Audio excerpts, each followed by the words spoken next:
Het is maandag 22 december en dit is de sportcast van Omroep Friesland. Mij aan tafel het iersknien van Dron Riep. Erwin Seistra, er staan er weer meer dan 20 wedstrijden op die teller. Ontnoot eind dit seizoen. Hoe bot is totaal winterstop? Bot. Ja, ik ben ja, daarom ben ik al een weekend net in actie geweest. Voor mij wel even nog flexer. Roelof, hoe bot is totaal winterstop? Helemaal net. Ik ga een hekel onder winterstop. Trofvoetballen. Mag ik met je vrouw praten? Dat is eigenlijk geen zin in. Willem? Wij hebben geen winterstop, want nu krijgen we een prachtig kwalificatietoernooi van de Reedrieden. Olympisch kwalificatietoernooi, dus winterstop, dat doen wij net doen in het vak. Geert, winterstop? Mijn leven is één de winterstop aan, hoor. We hebben een heel soort te bepraten. Dit is aflevering 324 van de Sportcast.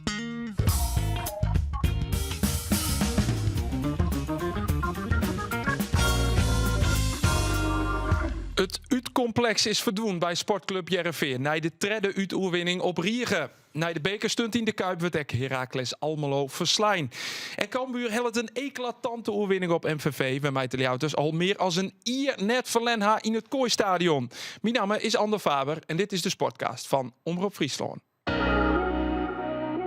Nou, dan is het naar je Van Overheen. En dan, wat een mooie goal! Oh, wat een heerlijk doelpunt, Cees. Goeiedag, wat een mooie goal is dit van Jacob Trenskov. Waarom Lissen nou op Oscar? Rond de 16 meter gebied binnen. Oscar Geustrom, goal!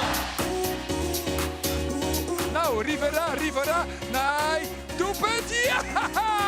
En daar is het 0-2, hartstikke idee. En het is Oppenij Zagaritis. Met het 16 meter gebied inslingeren. Kop op de peel. Hij gaat via Boef erin. Ja, daar staat er weer. Ismail Boef. Nou, Rivera, eerste competitiedoelpunt. Nee, hij mist hem. Hier een diepe bal op Remco Ballen. Die kan het 16 meter gebied binnen. Laat hem Rom op Roken. 3-0. Wat nou dan? Krijgen we nog een penalty? Hij is denk ik de betiert. Och. Nou ja, dan ben het wel Piet Lutten, hè. Diemers maar stekbaltje daar op Inder. Nou, bal waarom is ze? Ja, 4-0. Ja. Maxence Rivera. Nou jongen, herstel jezelf. Maxence Rivera en nou, ja, no goal. On tafel Geert van Thun, Willem Vermeldvoort, Roelof de Vries. En de man die het handelsquadde van Cristiano Ronaldo, Lionel Messi, assistent skiertzuchter Erwin Seistra. Welkom Erwin. Ja, dank u wel. Oh, Roelof die wil gelijk de one handshake away. Ja, one handshake away. Lekker. Ja. Dit is wel een introductie, sis, van een naam. De toon is set. Ja, hè, want we hebben serieus, net Samarin on We tafel. begonnen mooi man. het ijskonijn. Ja. Toch? En we gaan van een ierskanien naar Messi, naar De Ronaldo. vraag is of de persoon in kwestie hem zelf weg als ijskonijn zegt. Dat weet ik eigenlijk niet. Dat wist het wel. Maar vies het zelf weg. Want voor de duidelijkheid, het is een beetje de bijnaam die je toch hast, hè? Ja, die ik van hem kreeg. Ja, dat klopt. Ja. Dus, maar ja, ik denk ook wel dat zij is. Dat ben ik als persoonlijke ambitie. Weet je best wel wat van de onderkoeling, zal ik maar zeggen. Ja. Hè? Ja. Maar Erwin, van op het veld steen mij die vrouwtoppers. Na een weekend assistent VAR bij NAC Telstar. Die carrière zit wel echt wat in de Delgene spiraal, hè? Nee, ik snap die opmerking wel. Maar dat die ik natuurlijk al heel lang aanvaar. Wij nemen dat aanvaar. Ik dat jij erbij. En dat vind ik echt leuk. Dus nee. Dat is geen straf. Wat Nee, is zeker er niet. in godsnaam leuk aan? Er zit dus een hele weer van zo'n televisiescherm te gluren op de zin dat een collega op het veld en flaters maken. Nou, wat al dat steeds. Dat is toch niet leuk, werk? Nou, is geen vlag omheen, maar kom op. Uiteindelijk is dat echt veel leuker. Ja. Hè? Dat is ook de reden waarom ik op het veld steen. Maar arbitrage in zijn algemeenheid, ik heb dat altijd al leuk vonden. Dus, Ja, nee, maar dat snap ik wel. Maar in zo'n hokje, dan moet je toch een slecht huwelijk hebben. Dat heeft toch net, want ik ken Helene Eck. Dus dan kan het al lekker bij Helene op de bank zitten, man. Ja, maar ik vind dit wel leuk. Ik dat net vaak aanvaar. Dit werkt nog maar 2e keer dit seizoen. Hè? Want zoals Arone Vreten zie ik op de tribune bij Cambuur als coach van een assistent. Ja, dus dat snap ik weer wel. Want dan ben je coach en dan just wat in pupil docht. Maar Geert, dan was direct internetartikel een meidje. Bij elk werk zit wel iets wat een beetje minder bij die lijkt. Ja, mijn vrouw neemt dat altijd de wc-skimmatje. Dat moet ik gebeuren. Zo zoest het niet meer kennen. We gaan naar de stelling, jongens. We komen aanstaan natuurlijk op waarom. AFAR en lijntjes, want het giet dit weekend ook weer roer. Maar we beginnen natuurlijk zoals altijd echt met de stellingen. De eerste is van Willem. Ferra, die maakt het indruk bij Cambuur. Dat kan het al je wel in wezen, maar die wordt zelfs hier van het Franse Lille. En dus de stelling, Cambuur maakt nog meer spelers hier van Lille. Ja, ik snap waar de stelling wel komt, want ik ging wat geroft naar Roen. Maar het is natuurlijk net zo dat We komen er aan op waarom, Willem? De wist hoe de stelling werkt. is dan... Ja, dan maar. Ja? Geert, Heerenveen had Feyenoord uitskekelen, dus de wij naar de bekerfinale leidt heel Ja, absoluut. Zeg naar 2000 toen won ze de beker. Toen won ze in Onren naar die finale echt van Feyenoord. Het plaatsje is Want. ook statistisch gezien geheel compleet. Door. RKC Waalwijk, geen enkel probleem. Door naar de finale. We hoeven de razen net maar op waarom te komen, heb ik het idee. Roelof, Fenerbahce, Joey Veerman had gewonnen de Premier League. Ja, Ja. net naar Fenerbahce, Juist, Premier League. Premier League. Erwin, assistent bij NAC Telstar, is lieke mooi als grensrechter bij Bayer Leverkusen Newcastle United. Assistent scheidsrechter bij Leverkusen Newcastle United. Het is nog altijd volle mooier. Ik steek het left op field. Ja, Is dus- het allermooist. Oneens. Oneens. Willem, Cambuur wordt gewoon kampioen, want ADO Den Haag is het helemaal kwijt. Nee, en dan kom ik op waarom. Mooi. Geert, hij joeg dan wel een assist. Maar voor mij is Nicolas Binder nog gewoon een miskeer. Ja, ik heb het nog net in hem jongen. Ik ben zwaar geneigd om het thema mijn eerste te wijzen. Roelof, het uitcomplex van Sportclub Heerenveen, dat is net meer. Hij is weg. Weg, compleet Hoppa, verdwenen. lekker, Sneeuw voor de zon. Opportunistisch. Erwin, ik hier eens best wel internationaal toewonen als assistent skierzuchter. Nee, het is prima zo. Het is goed. Ja. Want waarom ben je nou eigenlijk ophouden? Waarom? Nou, er zit gewoon een einddatum aan. En misschien hier ik nog wel een nieuwe trok ken, maar ja, ik merk ook wel mijn fysieke klachten. Het kost steeds meer moeite om fit te blowen. Ik heb wat problemen met mijn schouder. Nou ja, daar zal ik ook onholpen moeten worden. En ik kon ook... Dus heel die beweging. Ja, bijna wel. Maar Ja? het is mijn linker en Oh. boete spul als mijn rug. En dat is eigenlijk echt mijn geluk, want oors zie ik al jeder. De beste ik al als jij de blessure was om die schouder, toch? Ja. Ja, en dat is nog net heel loer. Dus daar moet nog wat om gebeuren. Maar wie het, die blessure die van Troslag jou aan de aard weer, of wie het gevoel van oké, dit is wel clear, daar iets. Dat bril een beetje Ja, bij die. maar dat is het. Dus, januari wil ik 49. En er is eigenlijk nog nooit een assistent of een scheidsrechter tussen Oud-West als dat ik nou ben die nog international weer. Dus, Ja. Maar mij wel toch? Nou, want het wie Ja, mooi. Kwadlin wie leeft die is grens 44 ook, maar dat is die grens is er al. nee, die is raar. En, want zelfs op het laatste WK in Qatar had nog een assistent scheidsrechter staan die 50 weer. Die had nou het WK schietnaam. Dus het mooi nog wel. Alleen ja, ik heb zo'n mooie carrière gewoon en ik kon nog gewoon zelf regisseren. Ik kon afschieten nemen op Champions League Heel niveau. goed. En ik weet net hoe het volgend jaar. Stel dat ik nog een jaar terug wie misschien wie ik dan blesseren en hier ik mijn laatste wedstrijd gewoon zonder dat ik het wist. Maar hier staan misschien net nog een paar maanden toch. Je kan gewoon dit seizoen aanmaken met team Guzebujo, ook best onderdeel van best. Want dan is het misschien nog eens een kwartfinale of een hele finale van de Champions League dwang kennen.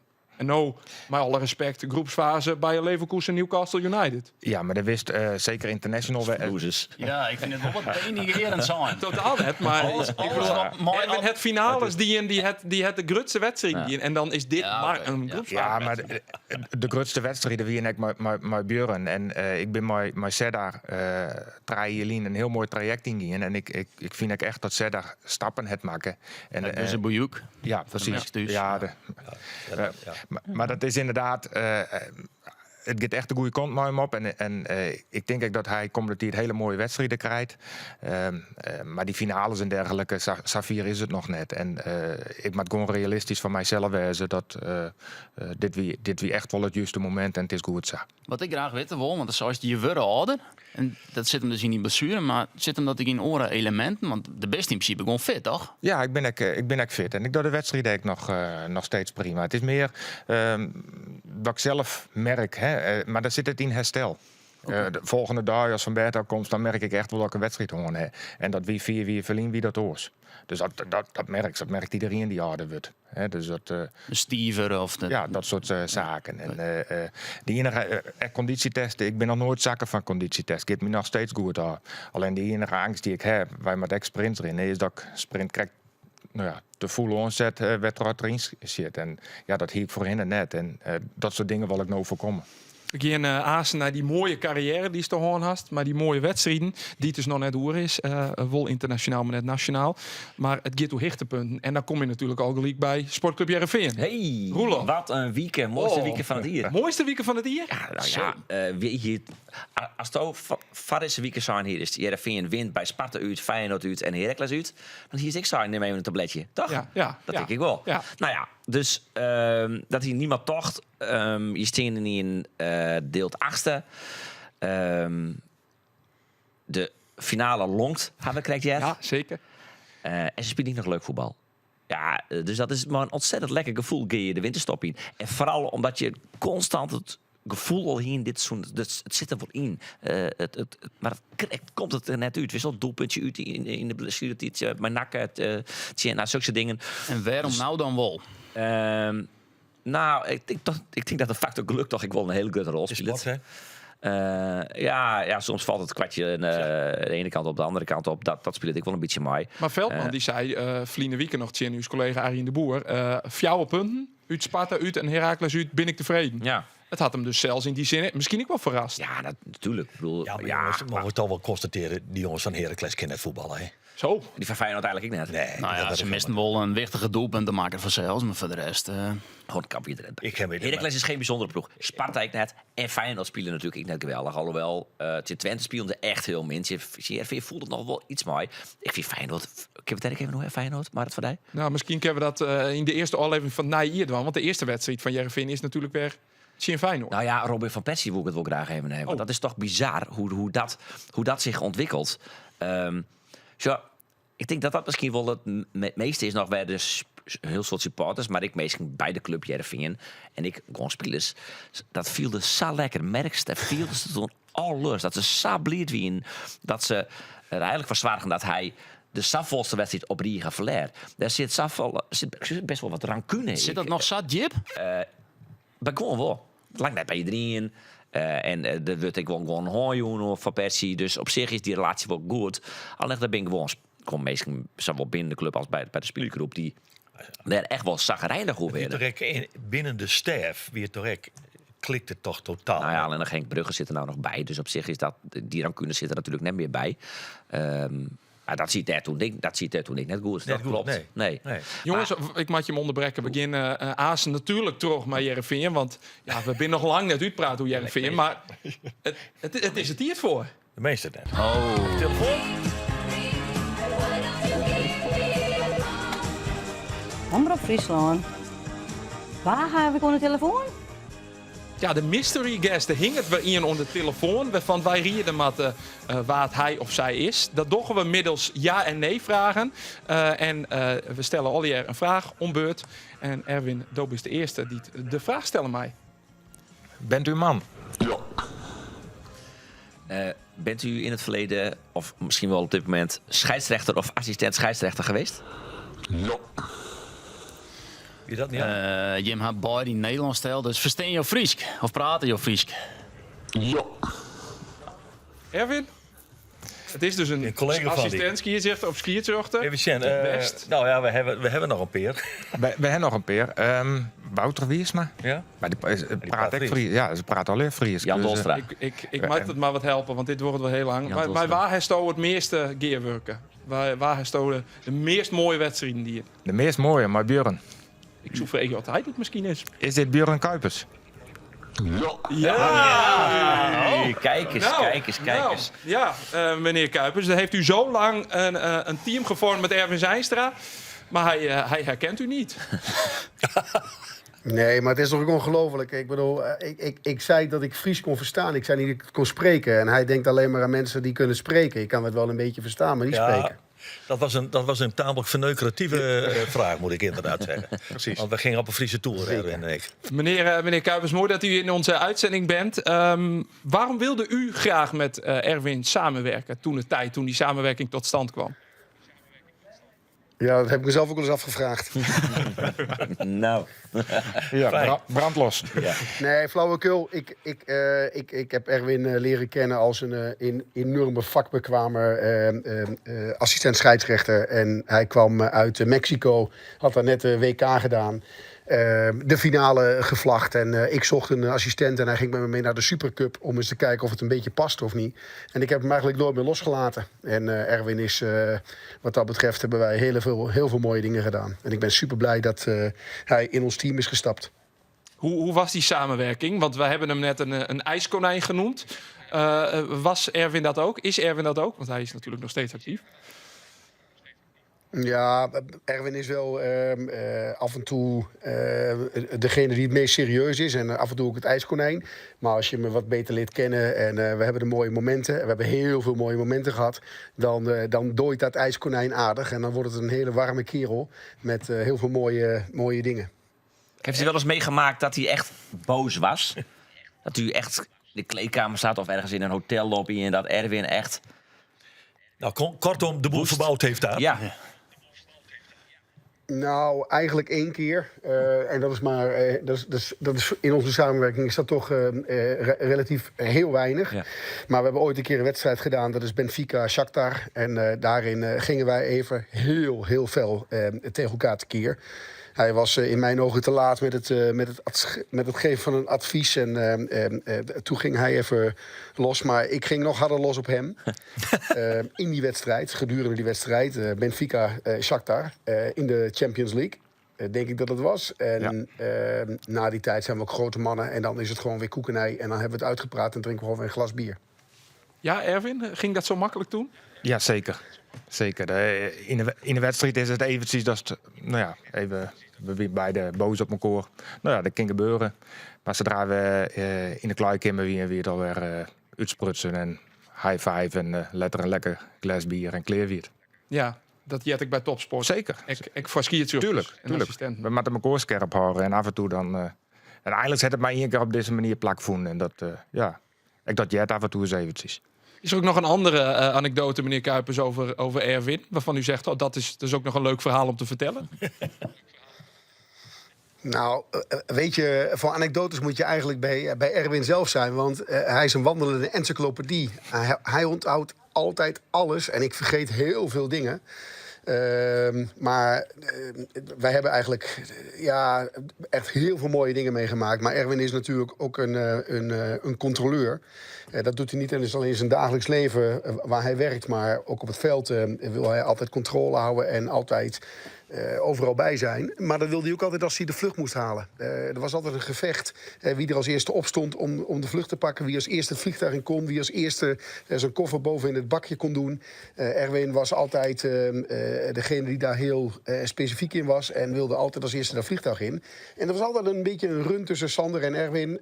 Wie als eerste mocht inchecken.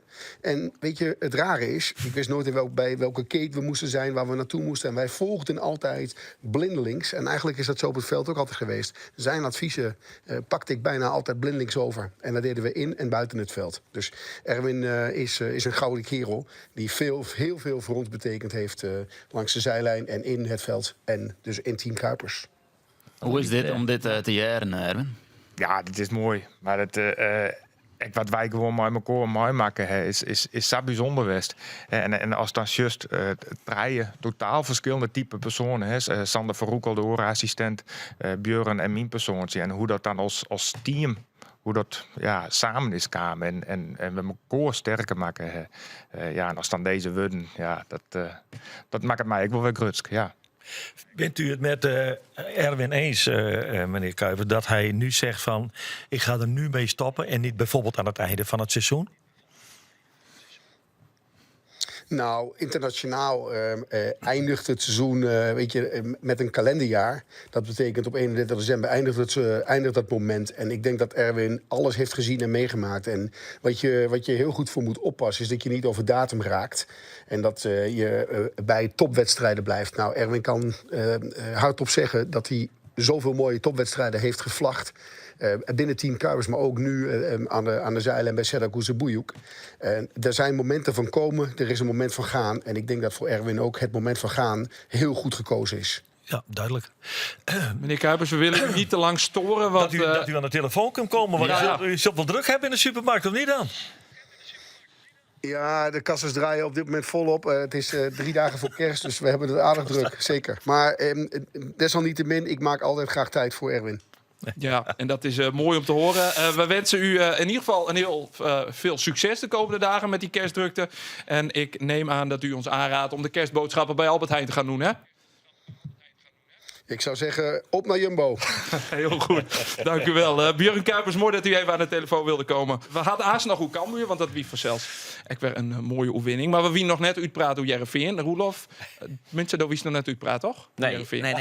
Ik vind het mooi dat, om er maar even weer in te gooien, dat de arrogantie van Persie afstraft het. Oh ja, Van Persie, daar en ik wie. neem het arrogantie, omdat ik intussen toch wel tot de conclusie kwam ben dat voetballers die op topniveau spelen hebben, heel gauw denken dat ze een goede trainer willen kennen. Iets met de paard en de ruiter, toch? Ja, dat zei Adriaan Adriaan zo ooit. Nou ja, daar zit ik wel wat in, denk ik. En ik vind het dan, zoals Van Persie komt dan bij Jereveen, dan denk je nog, nou, hij had even jeugdtrainer West, hij maakt het dan een stap met Jereveen.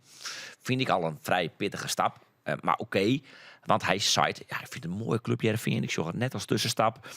Ik wil groeien als coach. Maak je punt. Tempo. En dan binnen een jaar hier. We hebben het nou, de trainer van Feyenoord. Ja, dat is zo kijk, Binnen een hier wil je als trainer alweer naar Feyenoord daar. Nou, ik vind dat gewoon dat fascineert me enorm. Wat ik dan in de gedachtegang van een Robin van Persie, dat toch een intelligente man is, omgeet.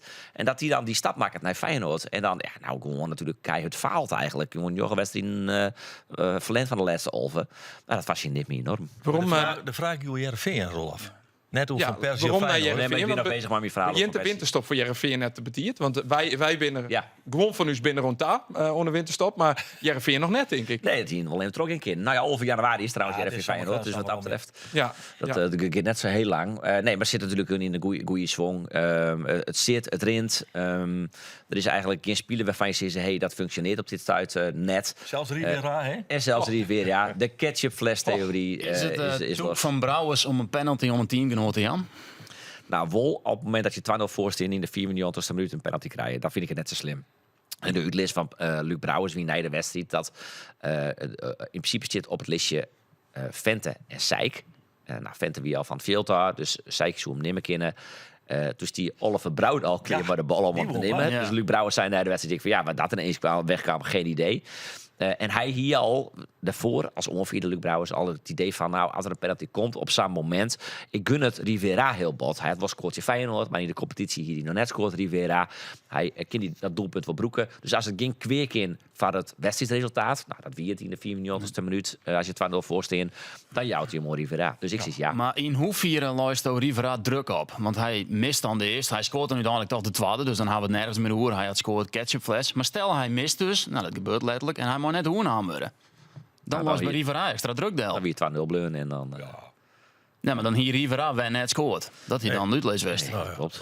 Ja. Hij heeft nou scoort, die ketchupfles, die is los. Is dat heel slim voor dan? Nou, vind je dat, is dat heel slim? Nee, maar Is dat is dat meer... kapot? dat is Ga je meer- dan helemaal stikkende kriest in? nou, mij, hoor. dat weet ik dus net. Dat vreeg ik me dus al. Had je net scoren en je krijgt een penalty cadeau dan tussen haakjes en je scoort net. Maar Erwin knikt ik nee. Dus die denkt, hij kan hem prima nemen. Lijkt mij wel. Ja. Ik voel dit het meest verstandige, ja. Om vast je zelfvertrouwen en En ik hoort van Brouwers als onvierde dat hij vond daar prima. ik denk dat hij Het daar met gebaar, handen is. het gebaar van de onveerder naar hem taal, weer natuurlijk prachtig. Ja, nee, dat dat is ziet mooi. men, dat is, zeker. En dat beklijft volle meer. Als dat hij zo'n bal dan nog half net iets kent. Nou ja, dat, Roelof, hoe zit Robin Veldman onder het Kriestmiel haast? Ja, die is natuurlijk wel heel content met de situatie op dit tijd. Hij wie natuurlijk al een paar keer wel zagrijnig, omdat ze dan wedstrijden wat voortjoegen. En het is zelfs wel een beetje zo dat de doelstelling net helemaal verloren is, maar misschien wel wat onsterk. Dus maar even. Nou, ik denk dat als wij minder puntjes laten vallen zoals we ze hebben laten vallen. Ik noem even Groningen uit, hè, laatste minuut. NAC Breda, laatste minuut, die inworp. FC Utrecht. FC Utrecht, hè, als je die goals of die punten die je daar nog kan pakken, gewoon erbij optelt. Ja, dan spelen wij denk ik op de plek. Als ik gewoon kijk naar het voetbal wat we spelen, waar we een beetje horen. En binnen onze ambitie we willen naar Europees voetbal toespelen. Nou, ik ga de druk wel opvoeren binnen de selectie dat dan ook de norm moet zijn. Ja, Ja. nou, dit is ambitieus, realistisch. Ja. Ja? Ja. Oh, want daar had dan het rek in je west. Gaan Europa in. Dan was even, dan was een berekening die in oren weekend. Ja, dit is al hier off the record.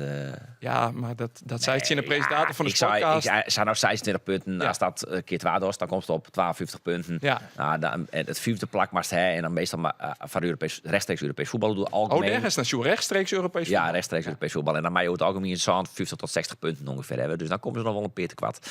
Maar ja, wat zegt het allemaal? Heel weinig.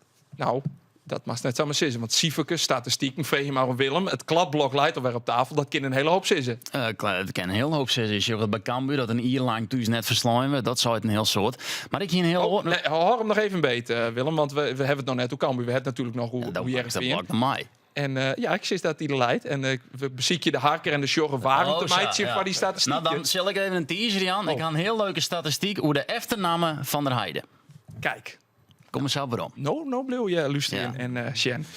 Ik word even naar Trensko gaan. Ja. Want die had natuurlijk de oranje wedstrijd 3 keer gescoord. Assist in de Kuip. Is hij in zijn beste vorm zoend zijn komst naar Heerenveen? Ja, dat kan je voorstellen.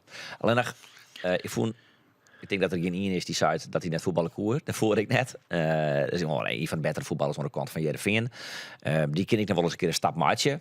Om nou te zeggen in de Premier League of zo. À la Joey Veerman. Maar nee, dat net. Maar die kan echt nog wel eens een keer een stapmaatje naar AZ of zo.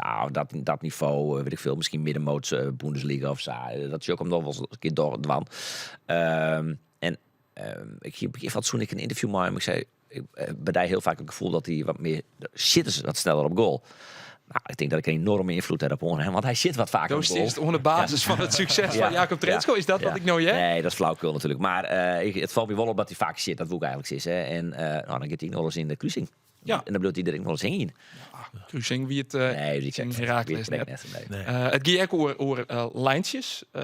Luc Brouwers die het scoorde. Een prachtig stiftje. Ja. Hij baalde na de wedstrijd nog dat hij orkaart waard. Daarvoor al het doelpunt van Vente. Wat orkaart waard. Hoe just naar die orkeurde goals, Erwin? Als je een doelpunt maken wilt, dan moet hij altijd checkt worden door de VAR. En De assistent vaar. die had Die eigen rol net uit. Die had ook een rol, maar de VAR checkt hem en die zet de lijntjes erop. En dat doet hij gewoon volgens de standaardprocedure. En dan is het heel simpel. Dus zet de eerste lijn op de verdediger, dan zet de lijn op aanvaller. Ja, en dan die computer bepaalt die 2 lijntjes uiteindelijk. En dan is het wel of net boetespul. Ja, en in dit geval komt er boetespul uit. Ja, dan kunnen ze net oors dan. Maar binnen die lijntjes nauwkeurig genoeg? Ja, die lijntjes binnen nauwkeurig genoeg. Maar als die lijntjes net kunt vertrouwen, dan kun je het liever goed ophoren. Nou, zo is natuurlijk wel in die het lijntje del is mat. Ja. En daar zit natuurlijk wel subjectiviteit in. Ja, want uiteindelijk zullen Doma's bepalen van wat is het lichaamsdeel wat boetespul zit. Of wat, dus inderdaad, bij de aanvaller, of in dit geval bij de verdediger, zet hem op de voeten. Want het wie de voet van de verdediger, heb ik begrepen.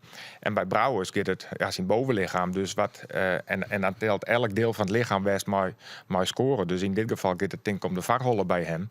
Ja, daar zet het lijntjes in on. Ja, hij heeft zelf het idee dat het lijntje te 4 inches koude lusten water. En dat werd toch misschien wel eens een paar millimeter de kwad kwamen om de goal vol te litten. En dan had ik de categorie mensen die zeggen, ja, als het gaat om een 10, dan kun je toch ik wel wat een pietluttigheid, Ja, een maar neukerij. buitenspel is buitenspel. Precies. Ja, vind ik Zo simpel is het. denk ik. Ja. Wat ik wel grappig vond, is dat Brouwers zei... Ja, ik vond hem zo mooi aanmaken van mezelf. Ik vind eigenlijk dat er goed keurt wordt, maar niet. Ik vind het zo werkt het net. Dat wel. Nee, nou ja, dat is het. Oké, ja. Daarom lees ik ook uit. Die lijntjes bepalen uiteindelijk. Ja. En we hebben wel de afspraak, als die lijntjes rondkomen, dan krijg je dan maakt het programma er in je lijn van. En stel dat, zoals bij de eerste goal die al keurt waard, daar het de assistent vlaggen en de lijntjes om elkaar rekken, ja, dan wordt het een overturn, dat zou doelpunt doen wezen. In dit geval bij die tweede het de assistent net vlaggen. Jongens. Ja. Ja, En dan weer nog iets mooi, een penalty die Heerenveen krijgen matten hier.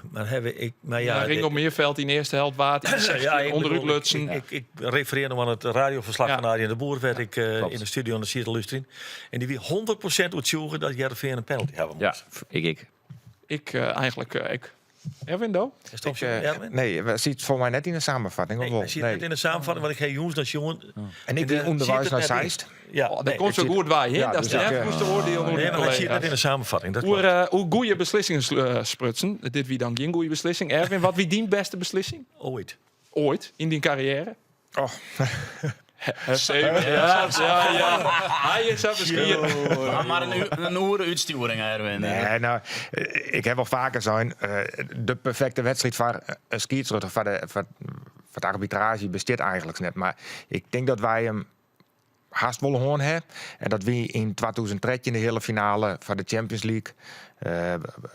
Borussia Dortmund, Real Madrid.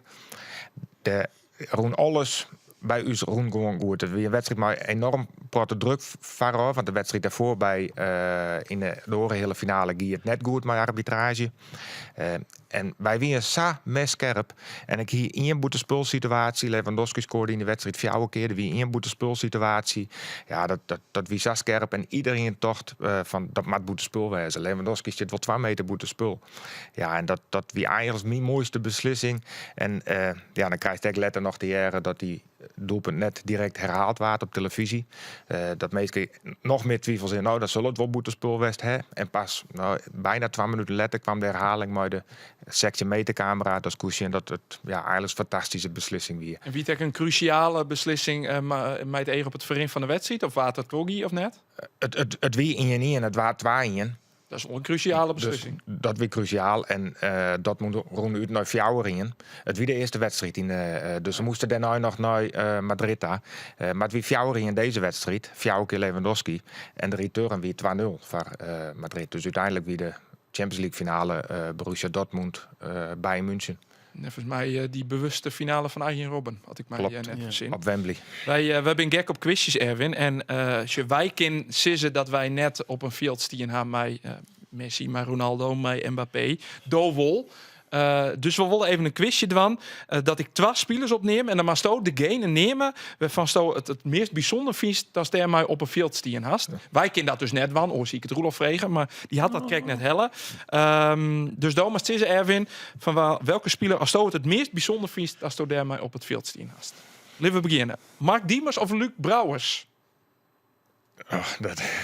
Mag kiezen? Het meest bijzondere? Ja. Ja, maar het kiezen dan Mark Diemers. Mark Diemers of Joey Veerman? Joey Veerman. Joey Veerman of Frenkie de Jong? Frenkie de Jong. Frenkie de Jong of Jude Bellingham? Frenkie de Jong. Frenkie de Jong of Lamine Yamal? De pittig hoor. Frenkie de Jong. Frenkie de Jong of Kylian Mbappé? Kylian Mbappé. Kylian Mbappé of Cristiano Ronaldo? Cristiano Ronaldo. En dan komt hij. Vierste Monkom? Ja. Ja? Cristiano Ronaldo of Lionel Messi? Ik mag kiezen, hè? Ja, dan mag je kiezen.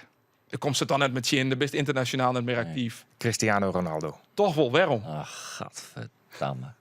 Ja, maar dat is... Ja, Het is net wat beter is. nee. Het is de vraag wat hij vindt het meest Het meest bijzonder. bijzonder. Ja, waarom is dat voor mij het meest bijzonder?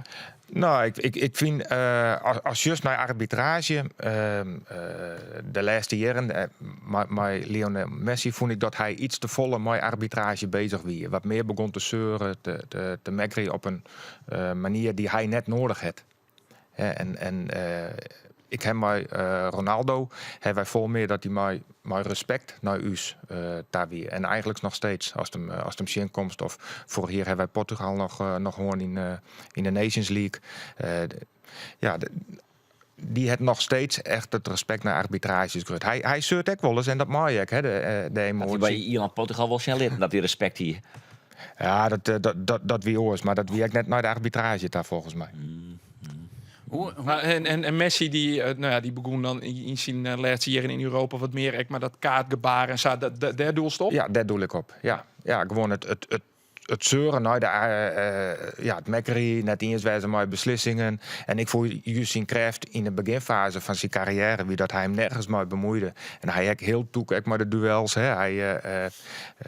Hij bleef een oeral waai. En ja, dat voel ik toen zijn kracht. Maar op een gegeven moment, misschien ook omdat hij toen aanvoerde wie dat hij wat, in mijn optiek wat vervelender waard. Ik van Ruus. Ja. Hoe is dat voor jou persoonlijk, Erwin? Want die vraag had je dan het line van... Dus steeds maar dat soort namen op een veld. Is dat imponerend? Ben je dan grutsk? Denk je bij jezelf, goh, ik ga het maken. Hoe zit dat? Nee, ik denk dat misschien ook wel het eerste konijn in mij is. Op dat moment ben ik onderdeel van het spultje en zo viel ik mij dat ik daar steer. En natuurlijk achteraf, en dat heb ik... ook nou op het voetbalveld komt bij u, in Dronriep. Daar staan ze echt naar die daar is op veld staan, met Messi, met Ronaldo. En ja, dat klopt. Maar voor mij op dat moment als testjes ben ik gewoon onderdeel van het spul zie. En natuurlijk het echte grutskwijze, dat komt straks nog wel als de carrière voorbij is. Alleen het heel protte plakboeken. Nou, daar zitten we nou af en toe wel eens even in te blijden. Ja, dat maakt het gewoon bijzonder. En daar ben ik grutskop, maar het is net zo dat ik denk van, nou ja, dat ik nou maar die meesten destien heb. Nee. Geert, wanneer kwam Erwin Badij op de radar? Had er weer nog iets bij boekenmandje. En dat is Karel die er bij Cambuur om. Te wat, want dat weet ik eigenlijk net. Wat die is, Ja, ik kijk. Nee. Er is al iets wiesneusje. En dat stapte bij Cambuur om. En dat weer er eigenlijk heel vaak. Maar ook al leeft hij het maar aan het denken. Oh, dan weer nooit hier dat zien te over. Ja, zoiets. Zoiets, denk ik. Ik ben opgegroeid daar vlakbij bij het Cambuurstadion. Dus ja, ik wie daar een heel prot. Ik heb voetbald altijd bij VV Loud. Ja. Dus ja, Ja. En achteraf zei ik, ja, het echt wel goed was. Ik denk dat het van protte skietsruchters echt wel goed zou wezen als in de keuken van een betelle voetbalorganisatie. Dat ze weten hoe die spanning is. En dat heeft mij echt wel goed in. Ja, maar dat is wel apart. Want ik hier deze vraag eigenlijk wel een beetje verwachten. Hier is vol wat, zeg maar zeggen. Dan wie is net zomaar een jonkje dat even toevallig bij Cambuur een training kwam te zien. Wat wij dan ook bij kwamen, bij de training. Dus maar dan wie is er op een bepaalde manier toch wat aparter onwijzig, zeg maar zeggen. Maar en wat ik voor ken dat apart? net, ik ken dat net dat slecht benemen. Ik heb de term wiesneus neemt. Dit bedoel ik net negatief, maar hij straalde iets uit van. Ja, maar wacht even. Ik weet meer, ik wil meer. Dat iets. Dus ik wie eigenlijk net verbaasd dat zo gaandeweg die leeftijd vorderen, dat in die skiertjochterij omheen kamst. Dat is een heel gek gevoel. Maar ik ben een intuïtief mens. Wie is neus vroeger? Nee, dat is mijn term. In de goede zin van het woord. Goede zin van het woord, absoluut. dat snap ik. Ik denk wel dat ik heel leergierig wie in de zin is van. misschien een betere wat ik nou krijg, ik denk dat het goed is dat als het wat was bereikt als skieter, dat het goed is om in de keuken te zien van een BVO. Ja. En dat heeft mij ook geholpen. Dat wist hoe die spanning aan die kant is. Ja. Ik hier al heel betiert, ik in de arbitrage wat. Ik ben al heel betiert begonnen met jeugdwedstrijden fluitje. En dat die ik dus ook bij Cambuur. Ja, bij Cambuur. De jeugdwedstrijden, ik voel dat heeft mij gewoon heel prot geholpen. Had het die ook geholpen dan Big Leagues in zo'n Champions League finale tussen Atletico en Real Madrid als man als Sergio Ramos, Pepe, Diego Costa. Maar we toch steeds een beetje bloedzuigers, dat soort mannen op het veld staan. Had het eigenlijk geholpen? Ja, maar hoe ga je met zulke soort types om? Ik denk dat echt de kracht van Björn is geweest, hoe die daarmee omgaan is. Ik vooral in dat soort wedstrijden. Maar ik die voorbereiding, die analyses, hoe is daar met spelers om? Hè? Wij hadden er een Champions League finale gewoon. Dat was zoals Sergio Ramos op het veld, de Diego Costa. Heb je ziet op de bank? Gelukkig voor je? Nou, hij wie blessure de weken daarvoor. Dus wij wisten gewoon van bij Real Madrid, wij hier geanalyseerd, zegt altijd in die wedstrijden van hun, er weer twee troublemakers. Als er ergens wat gebeurde, al weer in het strafschopgebied van de tegenstander, zij weer er als eerste. Ja. Het weer ongelooflijk hoe snel ze weer, maar Ramos en Pepe dan. Ja. Dus ze wisten dat dat onder controle moest houden. Dus die wedstrijd ging eigenlijk hartstikke goed. Na 24 minuten wie de eerste pittige overtreding van Atletico. Nou, boem, er kwam Ramos on sprinten. En Doos zegt dat gebeuren. Maar ja, wij zeggen dat al gebeuren en wij hier nu direct op voorbereid. Dus eigenlijk het enige wat we coachen naar Björn op dat moment is Ramos komt erom. Dus ja, voordat hij er weer, hier de gele kaart van Björn al onder de neus. Ja, dan is die rustig. Dus een tweede keer dat de wedstrijd gebeurde, ja, dat zou Ramos rek in. Dus Björn al op afstand hoor ze van, blow me vat, oh ja. Ja, de derde keer moest Varane. Nou, Varane, wie toen nog een hele jonge verdediger, want dat weer de invaller van Pepe. Ja, die scoorde die daarheen. Maar ja, die dacht, wat maak ik daar? Ja. Dus dan heeft die wedstrijd al woen. Wat weer de irritantste speler die ze ooit meegemaakt heeft. Ja. En je moet kiezen. irritantste speler. Ja, wat wie de grootste etterbak Ik is. denk Ja, van Neymar, bijvoorbeeld. Maar Neymar wie natuurlijk ook, die hebben op het WK in Rusland. Dat wie echt net makkelijk om hem te coachen. Björn, dat fragment is natuurlijk ook bekend. Dat hij hem op een gegeven moment aan het publiek even ompakt van nou is clear. Dat altijd maar die praten en maar die gebaren. Ja, Neymar wie echt wel een van de op dat gebied de lastigste spelers om te managen. Ja, ik wil net steeds op in, maar dat wie wel een lastige speler. Dat was dan nog steeds wat hij toen bij hem die, Björn, deed. Hè? En hij maakt een protte. Hij wie expressief, hè? Ja. En hij liet Shen, jongen, maar nou moest ophouden, want ik ben helemaal klaar met die. En dit verhaal, dat is heel denigrerend. Hij zet hem eigenlijk als een kleuter in de hoek natuurlijk, hè? En dat werken, want hij toch van bliksem. Dat wie er net went natuurlijk. Nee, maar je bent dat alles wat hij wil. Eigenwijze jongetje, we mocht je niet aankomen. Precies. En hij, Björn die, ik weet het is een compliment, maar hij zegt. Nou, op dat moment wie het gewoon echt even nodig. Ja, nou, maar ja. Nou maar dat ophouden, nou is het clear. Voor iedereen, dat wie eigenlijk, voor mij wie Jeroen Elshoff die het voor televisie zei. Hij maakt het even van de hele vrouw duidelijk van nou is het voorbij. Ja. Heb je er nog een irritanter dan? Zie je toch normaal, een idee? Ja, ik zie de malen, maar ik ken net nog. Ja, Wat wie dan het mooiste stadion was ooit? ja, hashtag even. Ik zal lang hebben. Nee, eentje. Nee. Nou, de mooiste stadions. Ik ben wel in een aantal bijzondere stadions geweest. Als ik had de finale van de WK onder Sontje die in het Azteca-stadion. Ja, dat. 100.000 man, toch? 100.000 man, ja. Ja, en als dan de historie die in zo'n stadion luidt, de hand van God. Ja. Nou, dat we in dat stadion daar het 2 keer een WK-finale west. Nou ja, Maracana hetzelfde. Dat soort stadions. Praat toen mooie stadions. Ja, Real Madrid is hartstikke mooi, maar ik ben nog net in het verbouwde West. Maar als nou, meestal zitten tussen Shen die willen graag nog eens een keer naar een stadion. Welk stadion zoest er nou onraar? Omdat ze het was een keer in gaan. Ik vind Engeland qua atmosfeer vind ik echt geweldig. Als die sfeer in de stadions heeft. Liverpool is echt geweldig. Daar heb ik mooie wedstrijden hoor. Ja. En er is natuurlijk een paar weken geleden in het Kooistadion stond. Ja. Dat is dan weer een mooi berichtje naar Cambuur. Want dat spelen al een weekend. Het is in MVV, 4-0 overwinning, tweede plak. 10 punten voor op plak 3. Ja, Stretje, want de Graafschap joeg het Hartvoort. Sjorsto het nog misgegaan voor Cambuur Willem?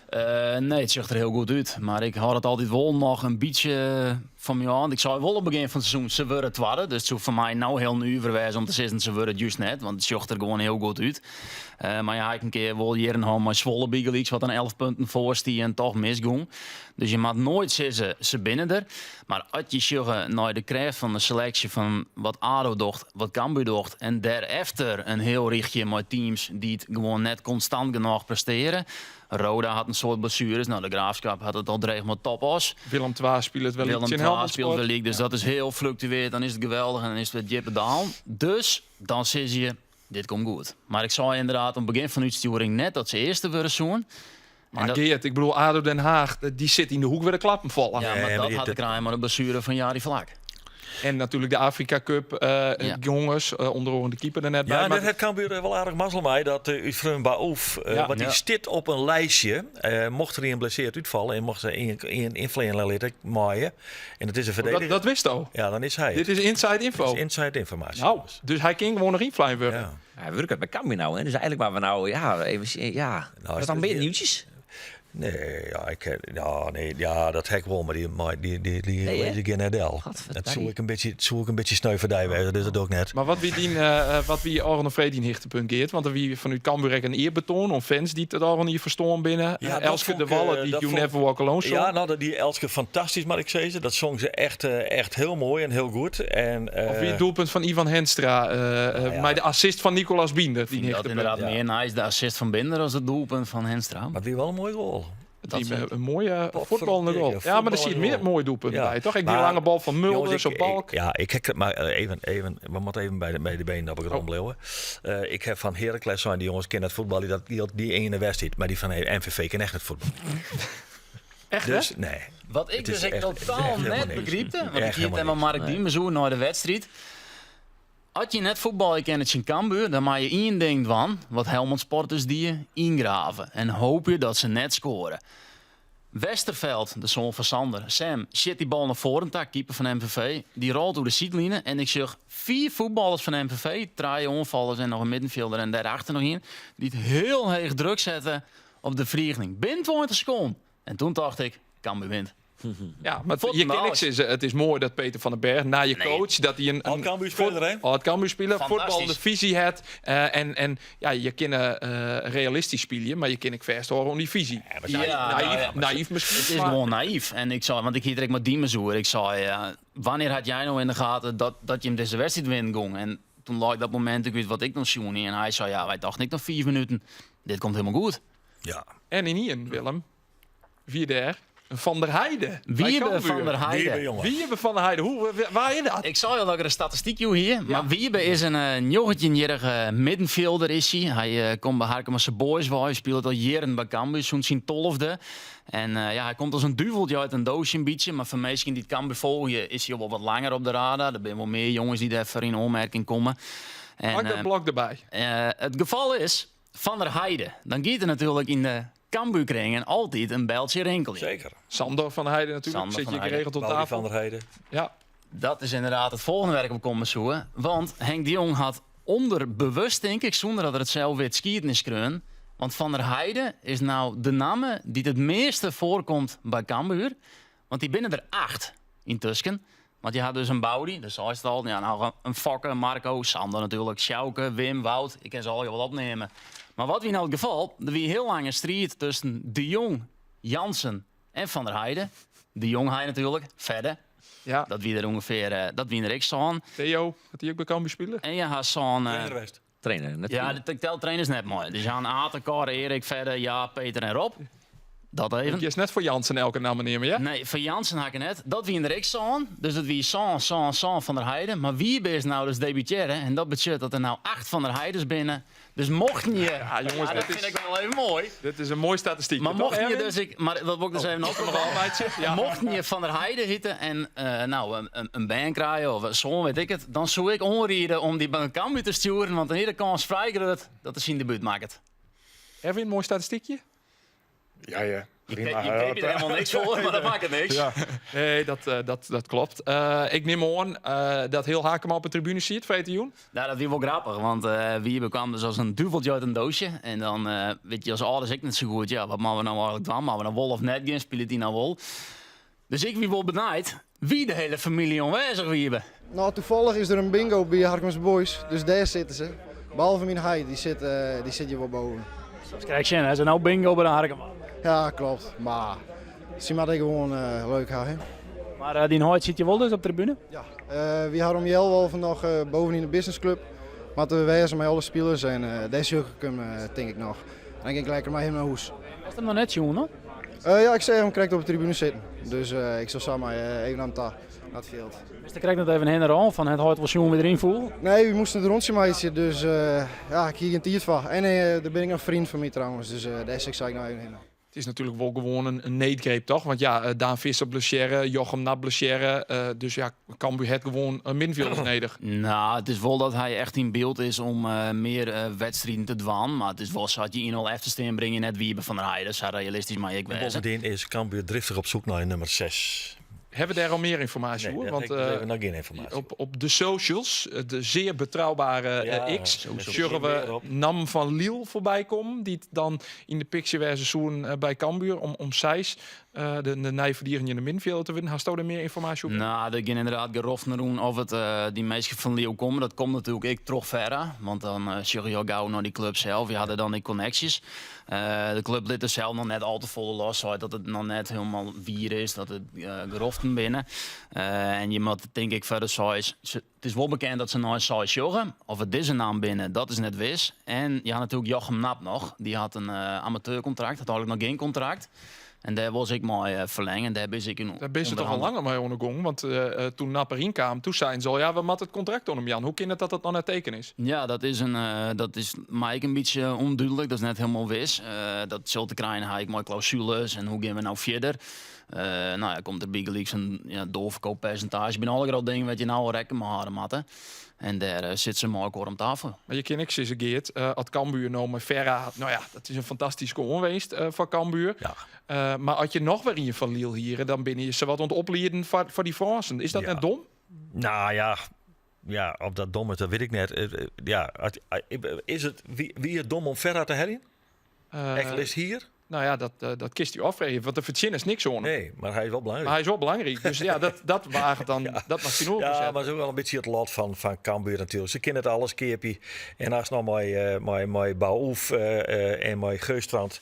12 spelers die het langere contract hebben, dan vind ik dat heel goed in het grosso modo. En dat er dan een hier speler bij zit. Nou ja, het zij zo. Die balans moet goed wezen. Daar gaat het om. Ja, en dat wil ik net zeggen dat elke speler van Lille past bij Cambuur. Dat is ik net. Er zitten overigens, ik wil 3 internationale clubs op de tribune bij Cambuur. Dit is wel een inside in Duitsland, info. in Frankrijk, dat ze Lille West hebben. En België, meer in België weer. Ja. Dus er is roen om belangstelling en ik sorry er weer voor. Vlecht op een kooi. Vlecht op dan een kooi. in het Fries. Wat zul Jereveen in de winterse transferperiode doen, Olaf? Nou, het idee wie om een linksback te hellen als achtervang van de veel als scorende Zagaritis. Dat is wel bijzonder trouwens. Hij wie van de wedstrijdje Feyenoord, wie die in de perskamer, dus wie een shirtje om te tekenen. En wie natuurlijk echt in een doelpunt maken. Dus zie je een beetje touwen hoeren van, je een doelpunt maken, bok niet fietsen bij van, dat mag hij me interviewen, want hij had scoort.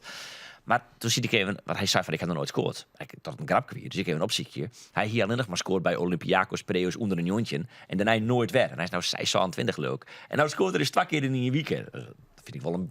Ik vond het een hele goede goal. Dat zie je. Ja, daar kon iedereen heel makkelijk heen. Van ja, hij maakt het hem maar ik vond hem keurig uitmaken. Ja, maar de vraag wat er ook komt bij Jereveen. Ja, dat weer de vraag. Ja, een backup van Zagaritis. En ze willen nog een vleugelopvaller, Helly. Maar maakt Jereveen dat wat wel? Want je nou zit Ringo Meerveld op linksboeten. Daar haast Rivera, daar haast Van Axel Dongen, die het heel iets fitter wordt. Mat er dan nog een boetenspeler bij? Nou ja, je bent dus Johan Hansma en je bent Robin Veldman en je bent die selectie ontgeestaan. Ze willen nog een linksboet of in dat geval een boetenspeler maar Jip erbij hebben, omdat ze die nog niet echt hebben. Maar inderdaad, het seizoen had hem nou wel dusdanig ontwikkelen dat je dus nou Trensko hebben, die ik wel wat meer op 10 speelt het laatste hier.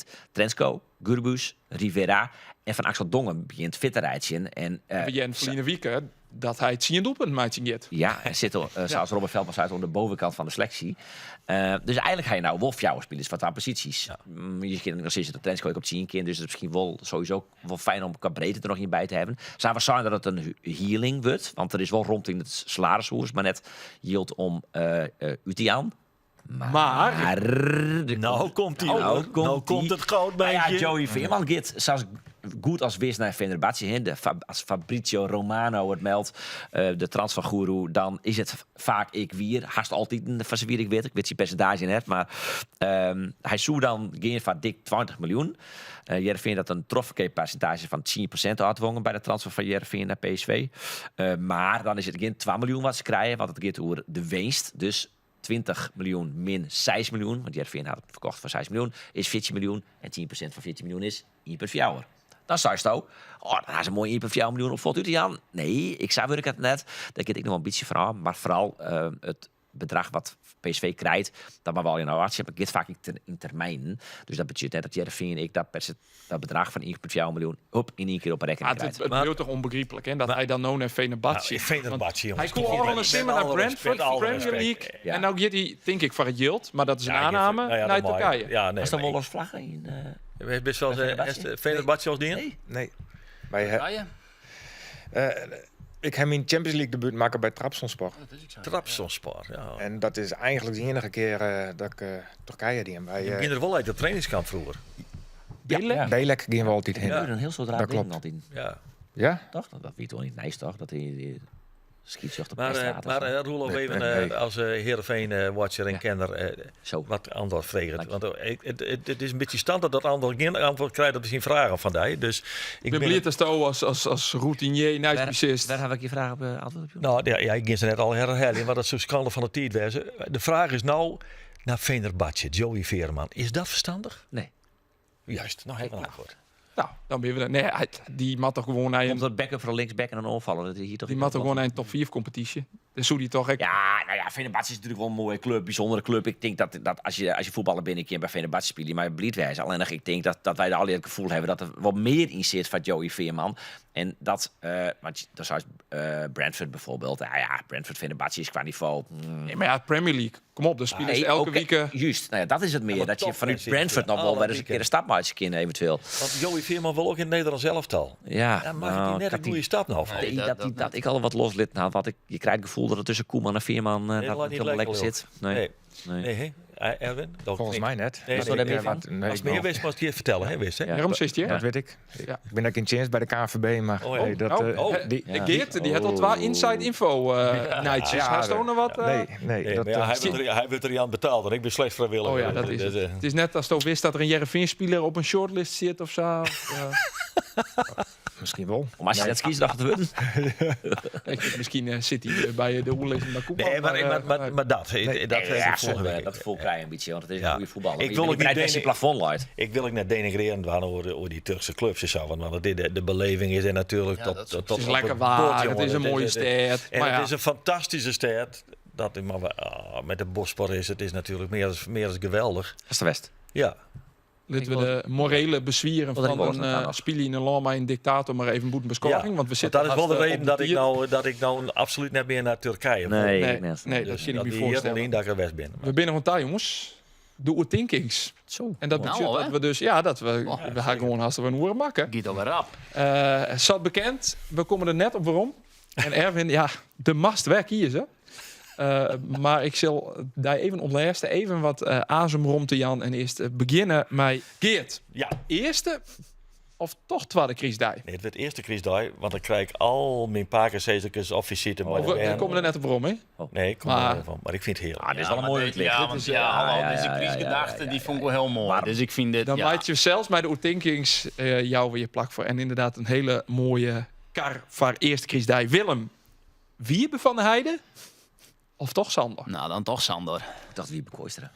Roelof, Europees voetbal via de play-offs? Ja. Of toch via de beker? Beker. Ja, minder. Kortste weg naar Europa? Ik wilde graag nog een keer commentaar aan bij de bekerfinales met Dream nog. En dan dat besluit Erwin. De Hester even nog uit in kennen. Maar het wordt of Serdar Gussebujuk of Björn Kuip. Ik mag er niet op. Nou, die is net zo moeilijk. Oh, Ik heb het zien je fantastisch hier, maar Björn Hoorn. oh. De Serdar. Zeg dat loser. Dus Björn Kuipers. Zeker, zeker. Ja, we winnen. Ik blief dat hij even Kan toch niet? in de crisis drukte in onze uitsturing komen. Voor Björn Kuipers, dan kiest dus voor hem. Dank u wel dat je ziet is. Ben je nu uiteindelijk, nou ja, touw in de winterstop, maar ben je touw een crisis, jongens? Wat binnen plan? Ja, Dat is de kerk verteld. Eerste Kerk crisis, verteld, familie Willem. ja. Eerste crisis als heid. Eerste kriesdag als huid, dus maar de familie. En tel je zegeningen, is mijn kriesgedachte. Roelof, OKT, olé, olé. OKT. Wij Waar gaan maar- naar Dat is, ja, Waar we in de Maarten, Willem en Andor. wij gaan naar die al. Ja, ik had er zin in. 4 En, dagen. En de eindsprint natuurlijk, want het einde van het seizoen. Kunnen we daar nog even gauw ordinaire reclame Heel van maken? kort, heel kort. Want 27 december van 9 tot 12 uur zitten wij in de kantine van Udiros in Nijwana. Je bent al je welkom op te komen. Kom, want we hebben muziek met Jelle Broesma. We hebben fantastische gasten, maar Robin Veldman, maar Lisette Brunsma, maar Teke Triepstra. Sander maar Arends, Femke Sander Kok. Arends, Femke Kok. Oh, man. Kom stik even. Ja, want Ja, ja. Go! Gezellig. Erwin, die Christ, hoe zit hij eruit? Nou, voor mij is het ook wel even noffelijk dat ik wat meer vrije tijd heb. Dus ik ben echt maar de familie gezellige dagen, maatje. Wij wensen hem al die hele noffelijke criesdagen. allemaal maar OKT. Ja, Hoe je dat goed, nou is wat dat leuk. Eerste dij familie en tweede dij Tiaf. Wat laatst. Voor het laatst. Zonder. Ja, maar dat is wel wat os. Ik wil in ieder geval de hakker en sjorg van dit plak. Ik noffelijke kriesdagen daar wensen. En het goede nieuws is vanzelfs dat wij de Nijwieken gewoon weer binnen. Bij de traditionele Waljekoeken show. Waljekoeken en champagne. We zorgen waarom op 2024 van zowel Jereveen als Cambuur. Dus Nijwieken maandje 29 december weer wij er gewoon weg. Van dank voor het Sjen, voor het haakje, voor het komen Erwin. En graag ont takkomweek. Hoi!